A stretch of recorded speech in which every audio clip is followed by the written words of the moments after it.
Mini, Mini, siapa pizza tuh ini? Ay, jangan kanu. Mini, Mini, Mini.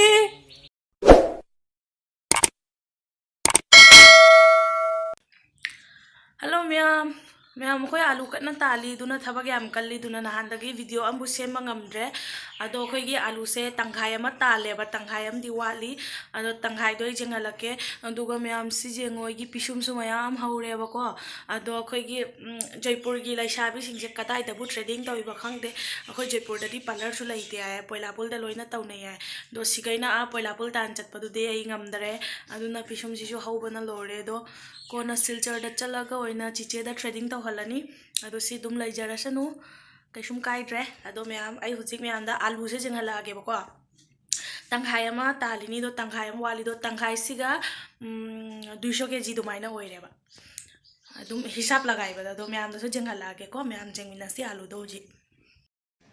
Mayam siga laire ba ko alu ado si tanghai ama gini do tanghai ama watli ba tanghai dai su kitang budi tai ba si se pura tanghai ama ge alu natte ba tanghai dai kitang tai ba do si pura alu mayam je ole ba ko na budi si mamang ge video ne ba adi ai dum ko na voice hapini dana ole ba on ma matam da ne 200 kg bu hele ba ado si sinane achouba khandoi ne ba hujiki duna khoi gi dum mix hai tare macha macha kai kaga do si sina pura achouba do khandoi ne ba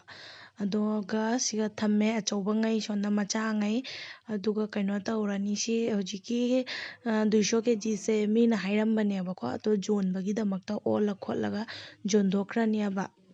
aduga kaino taurani si side te sina koi alu tin chaba khotpa fattaba yawdo adu ngaina side ta dum khandoga thammine ba ado si tani mayam ado kari tawi haidoi dum jenghalakke mayam ai thabak kanna kaisum ka video lawba ngamdre aido sini koi mi story thabak shuba su loidri sisu kana mosla to leba huji kana siri sembagi do sisu paka chanba ngamdana leire alu yu tawdoira sonda bu hona doira khangdre kaisum ka duduna dum thabak se tap tapna hona reine ba papa su kanna jenam thabagi honari duga siga se thugai ba paka se si thugai se siga grill macha ma hap toine ba do siga siri kanna semi haidi pukhi se ningdam thada ising kangakpa matam da siri siga kumdara ga dum ising do use taw jabagi mowong dane ado kano akhoi budi motor pa le ba do isu dum luja khoja ba do ado si se side che loin khajal le dana si se haidi ising do nga thada doine ba si khajaladi nga do safe oina leidana duduna nga do kaino torni do gate chisu manung londa pale akhoi imung gi ta oina redana ado aduduna asida su gate pandoine ba macha maka ado se siri semba loidri duni mayam sonda mi story shuri sonda pakha da su kuli thadari alu tanbagi khotpagi jumgi thabak se loiba sungai nai de ai duni mayam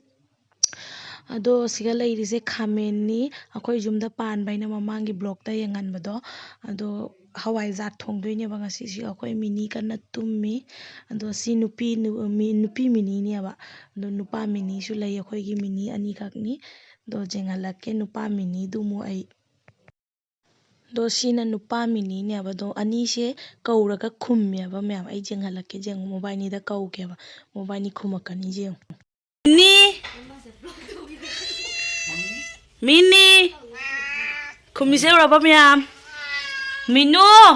chagadra se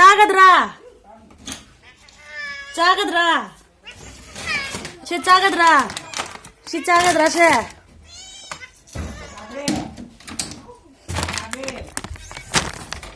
si chagadra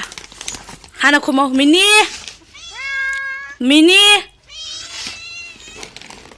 nakho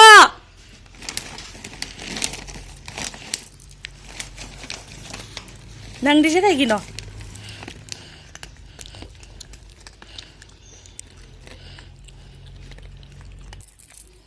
chalo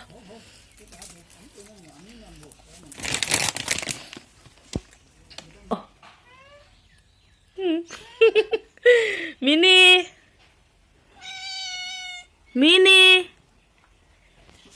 nang khum di kai gino Mini Mini good nang good ni nang di Mini nang pijaroi jalu Mini nang dani pai ba good girl nang khum de nang pijaroi ji Mini Mini Mini is khangi ni ne si hangare pija dore ai na hanga ba Mini is si ta khum je une sangi khum draga Mini Mini Mini si pija doi ni ai jaga kanu Mini Mini Mini si chagadra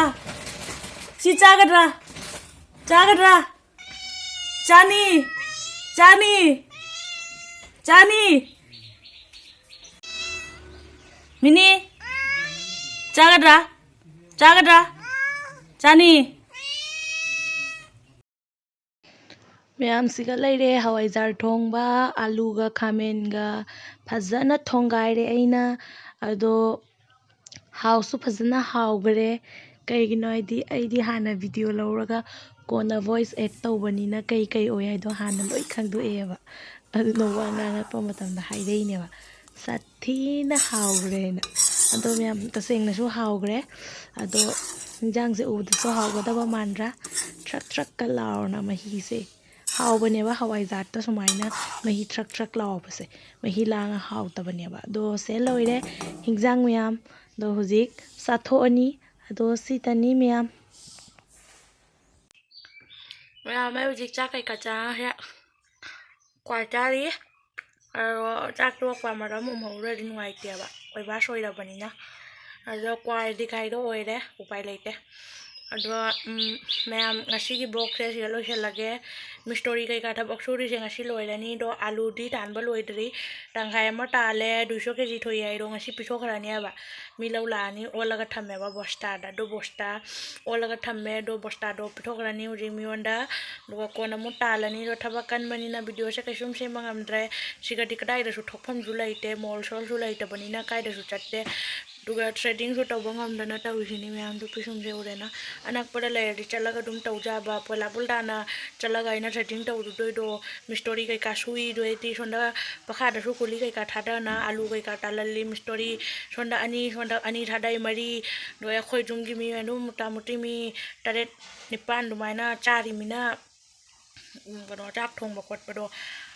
ai siga taw leiramina chatpado nungai tereba ai gi du nahamu sana tatki habdo du sana du bo sambangam de do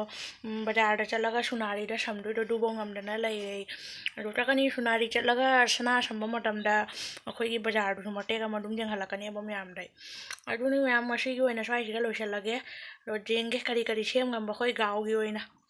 ro mayam support to bole pi no onda ano bajeng ba ready subscribe to biramu ro tani mayam do lesson jara ge ngasi matang siga mayam siga mi story su chak pijare duga ina alu lay aibdo siga packing toraga thamme do si packing toraga loraga so akam ga su lemhaure ba ko alu se ai khali 200 tang thok toira na do 200 su hele siga 200 oira su akam ga su lehaure ba ko ado si ni mayam hujik aina thabakali ai do si side siga su alu na tang aire do akhoi gi jum se hujik kana alu gi bazar oiri ba do mayam loisan jara ge next vlog ta thengnarasi amu